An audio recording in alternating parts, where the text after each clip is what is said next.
¿De dónde saldrá el anticristo? Esta es una palabra que hemos escuchado durante mucho tiempo, la palabra anticristo. Hoy en día el mundo se prepara o está en la expectativa de quién será el anticristo. Los cristianos sabemos que se va a levantar un anticristo, pero ¿qué significa la palabra anticristo? Esta palabra está compuesta por dos palabras, uno que es anti, el prefijo anti, y el otro Cristo.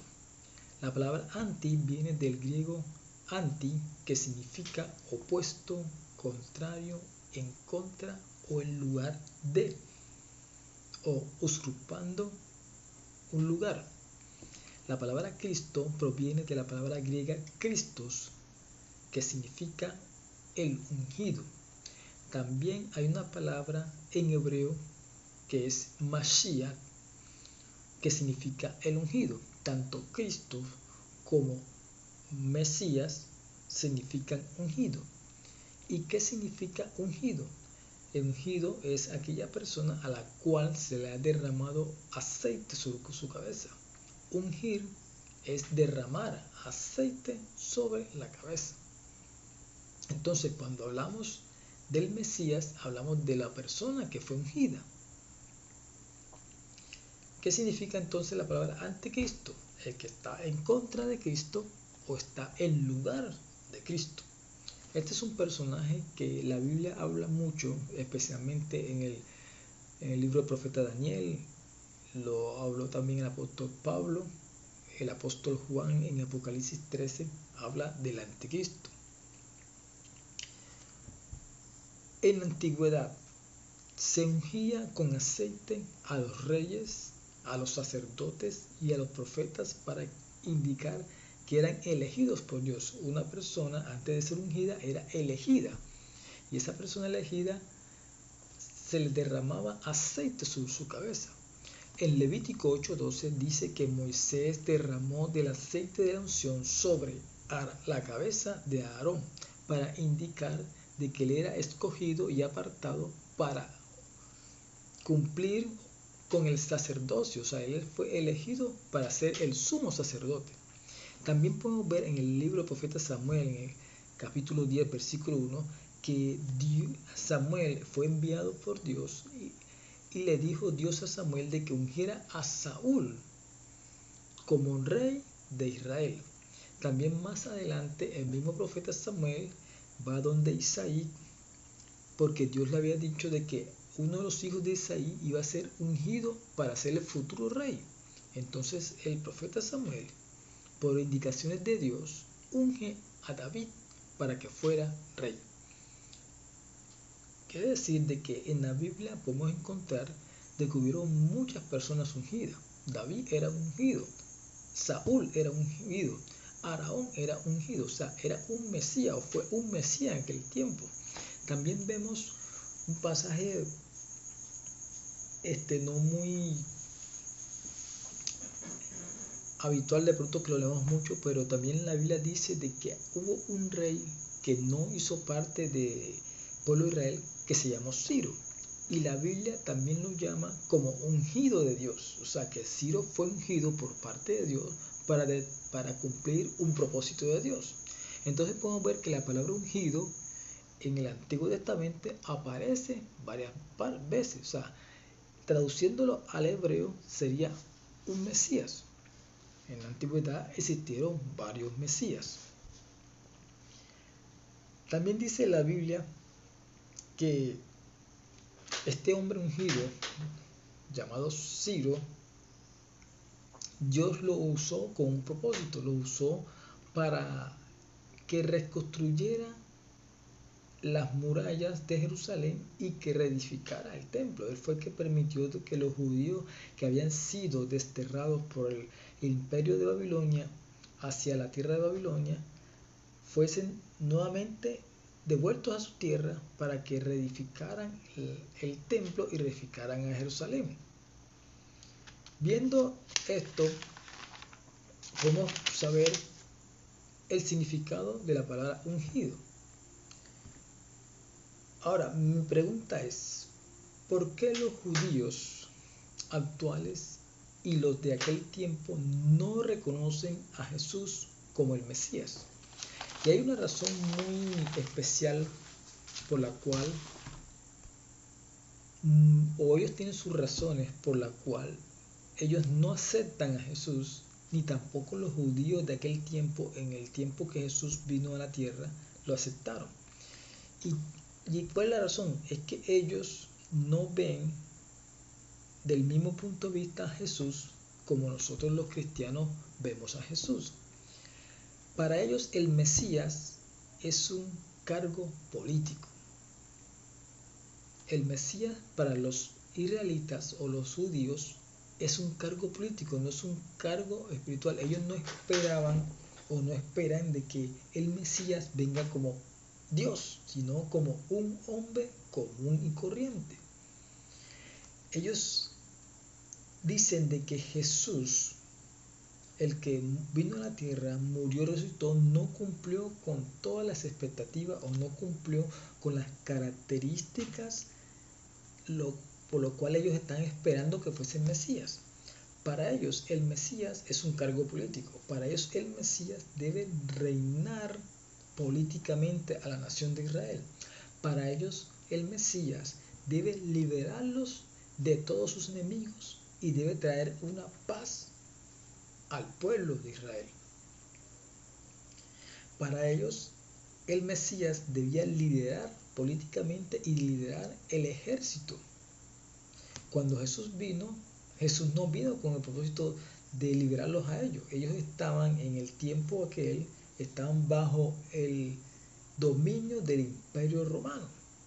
Y todos sabemos que Jesús no se metió con el Imperio Romano. Jesús no lo liberó del Imperio Romano. Jesús no lo gobernó como rey. Porque el propósito de Jesús o de Dios a través de Jesús no era liberarlo del poder del Imperio Romano.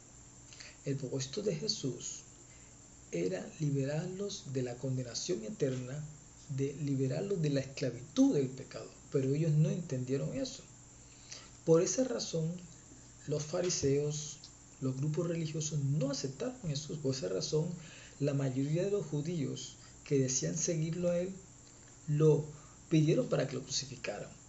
Ellos no entendieron el propósito por el cual Jesús había ido a la tierra. El libro que más habla del Mesías, del futuro rey que iba a gobernar Israel, es el libro de Isaías. También habla Miqueas y habla Zacarías, hablan de Mesías. El que más habla del Mesías es Isaías. Dice en Isaías 7:14, la Virgen concebirá y dará a luz a un hijo y se llamará su nombre Emmanuel.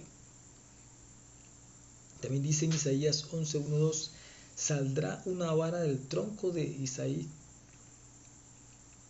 También dice en Isaías 53, el reinado justo de Mesías. Ahí en Isaías 53 describe cómo será el reinado del Mesías.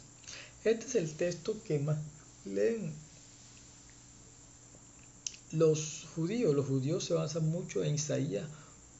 Ellos saben que el Mesías tenía que llegar a Israel, pero lo que no entienden ellos es que ese Mesías ya vino a Israel y que por segunda vez vendrá a pueblo de Israel. En Isaías 42 dice, el siervo de Jehová que va a traer justicia a las naciones. En Isaías 9, 6, 7 dice, el Mesías saldrá de la descendencia de David y será llamado Príncipe de Paz, Padre Eterno, Dios Fuerte.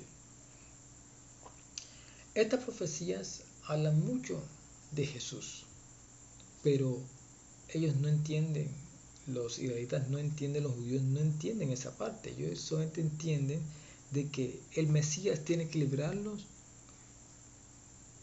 de sus enemigos. Hoy en día el pueblo de Israel sufre, no está en paz, nunca ha estado en paz.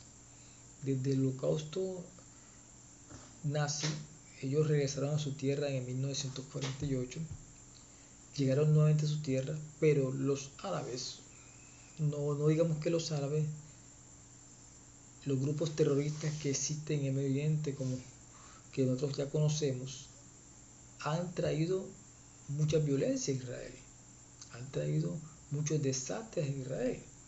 Y ese conflicto no se va a acabar.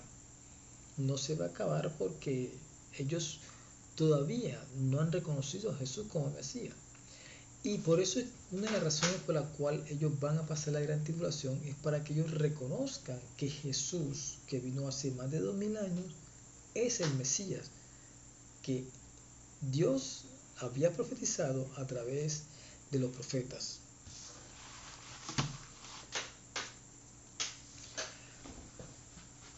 El libro de Isaías describe el nacimiento hasta el sufrimiento del Mesías. Pero los judíos, para aceptar a alguien como Mesías, primero debe cumplir unas características, porque el Jesús que ellos conocen o que ellos leen en la historia no cumplió sus expectativas. Pero para que pueda cumplir sus expectativas debe primero ser del linaje de David, un hombre común y corriente.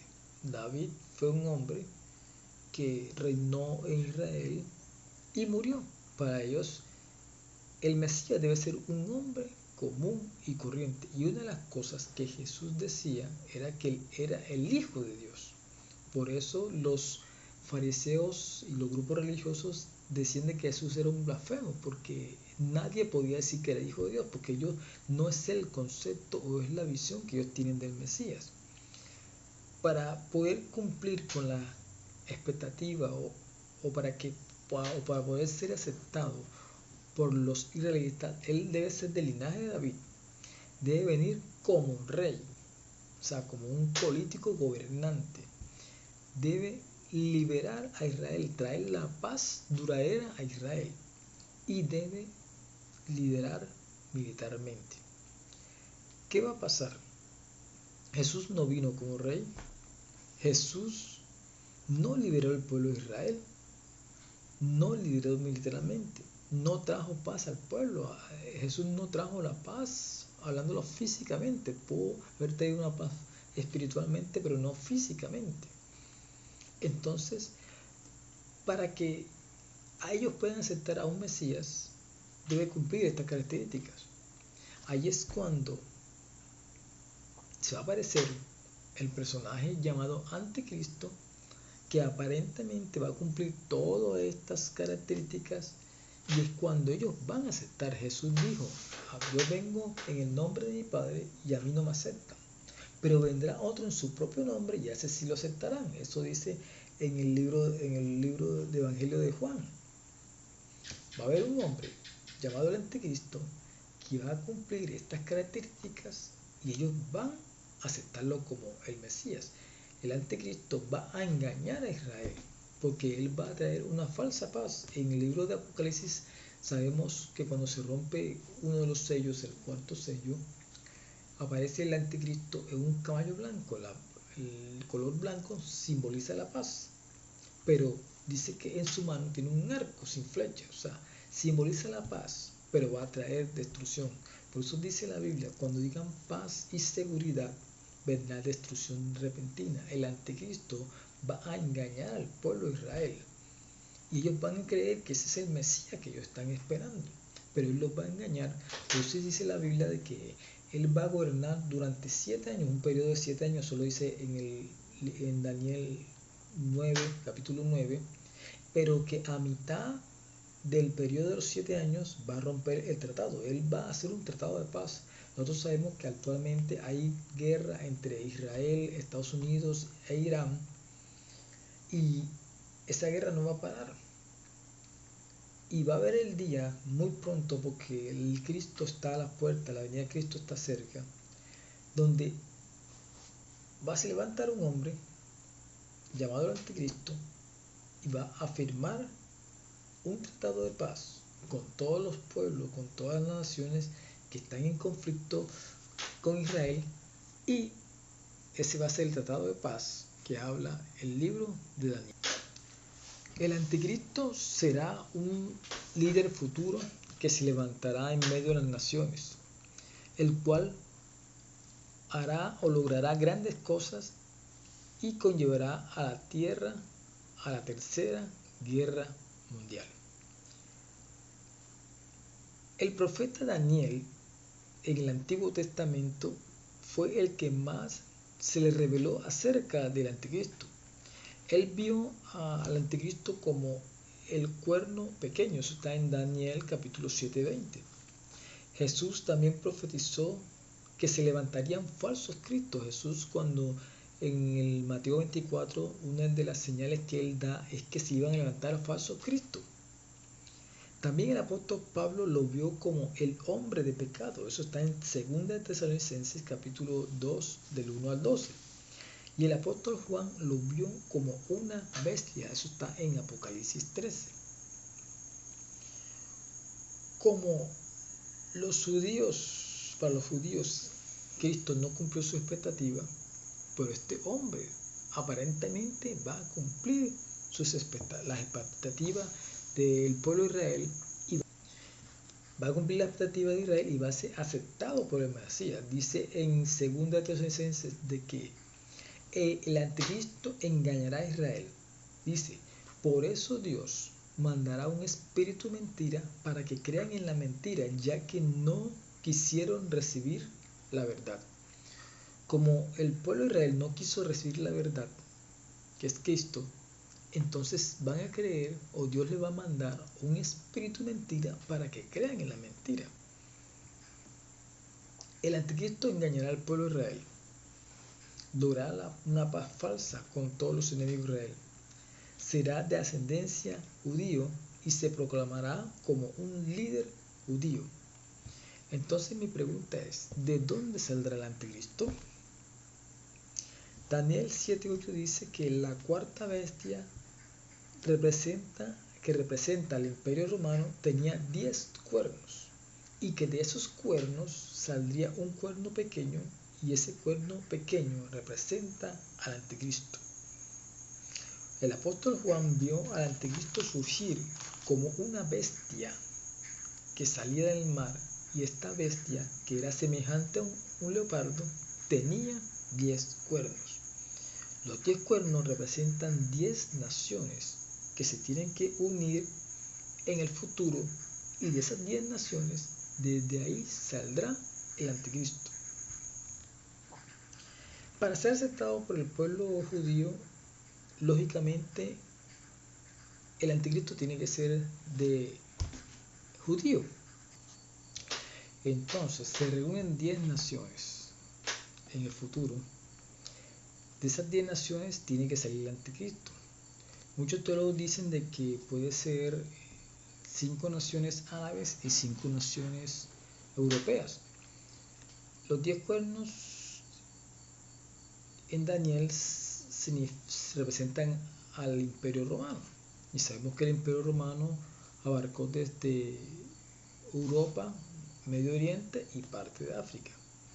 Posiblemente puede que hayan 5 países de Europa y 5 países de Medio Oriente, y de esos países, de algunos de esos países salga el anticristo. Sabemos muy bien que el anticristo debe ser judío, pero también conocemos de que en todas partes del mundo hay judíos, y el judío o israelita, aunque viva en otro lugar, no pierde su nacionalidad. En el libro de Daniel capítulo 11 aparece un personaje futuro que en la historia se conoció como Antíoco Epífanes, que es un prototipo del anticristo. Este fue un rey asirio que gobernó en el imperio griego y que subyugó o dominó al pueblo de Israel. Este hombre es un prototipo del anticristo por todas las cosas que hizo. De hecho, él mismo Jesús lo menciona en el libro de Mateo 24, donde habla de la abominación desoladora. Si leemos la historia, podemos ver todo el desastre que este hombre hizo en el pueblo de Israel. Entonces, la bestia que vio Juan era un semejante al leopardo. El leopardo simboliza al imperio griego, y este rey Antíoco Epífanes fue un rey que gobernó en el imperio griego. Este hombre era sirio. También dice una profecía en Miqueas de que el asirio iba a invadir la tierra. También otra profecía también que habla del asirio. Muchos teólogos dicen de que lo más probable es que el anticristo sea un judío o un sirio con ascendencia judía. Los musulmanes esperan a su Mesías, así como Israel espera un Mesías. Los musulmanes también esperan a alguien que se llama el Mahdi. El Mahdi es como un Mesías para ellos. Es un líder futuro que va a surgir y que va a traer, no sé si la paz, realmente no sé qué va a traer, pero es un líder que se va a levantar en medio de los musulmanes para traer, digamos que la guerra, porque ¿qué más puede traer el anticristo y un líder musulmán? La guerra. Entonces, puede ser, o yo lo que yo creo es que lo más probable es que este hombre, el llamado anticristo, sea sirios que son musulmanes y que sea de ascendencia judía, y va a ser aceptado tanto por los judíos como por los israelitas. Lo más probable es que este hombre venga de Siria. Bueno, en conclusión, el anticristo va a ser un hombre que va a engañar a Israel. Se va a hacer pasar por el Mesías. Va a hacer un tratado de paz con todos los grupos terroristas, con los árabes. Y a mitad del tiempo de gobierno va a traer destrucción sobre Israel. Y lo más probable es que venga de Siria un judío con ascendencia siria. Ok.